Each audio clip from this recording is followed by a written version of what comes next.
Monsieur le Président, mes chers collègues, ces modifications du règlement visant à introduire des carburants renouvelables et alternatifs dans le maritime sont très importantes pour nos régions ultrapériphériques puisque celles-ci ne sont reliées au continent et entre elles que par la mer ou par l'air. Tout ce qui influe sur le prix du fret maritime est donc considéré avec inquiétude dans les 5 départements de l'outre-mer français.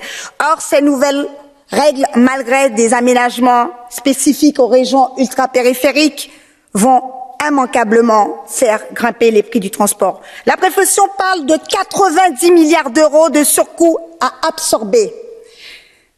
Dans ces territoires où le pouvoir d'achat et l'économie locale dépendent pour partie du coût du fret, vous comprendrez bien qu'il nous faudra des compensations pécuniaires si nous ne voulons pas creuser l'appauvrissement des populations des entreprises ultramarines.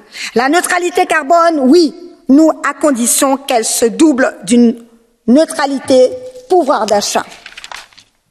Ceci étant dit, nous voyons avec intérêt se profiler une vague d'investissement, Madame la Commissaire, dans les installations portuaires, notamment pour électrifier. Mais je vous rappelle que c'est grâce notamment à l'outre-mer français que l'Union européenne dispose des ports dans les Caraïbes, dans l'océan Indien, dans le Pacifique, qui sont autant des bases avancées pour notre puissance commerciale. Et pour la conception décarbonée des transports que nous portons souvent, nous n'en faisons rien ou peu. Ces ports se sont utilisés et sont bien loin des hugues régionaux que certains pourraient d'y venir si l'on y aidait. Mes chers collègues, via les investissements verts, nous aurons demain l'opportunité d'investir dans nos outre-mer, dans leur installation portuaire et dans leur transition écologique. Faisons-le vraiment massivement, aidons les RUP à se développer et l'Europe ne s'en portera que mieux. Je vous remercie, Madame la Commissaire et Monsieur le Président.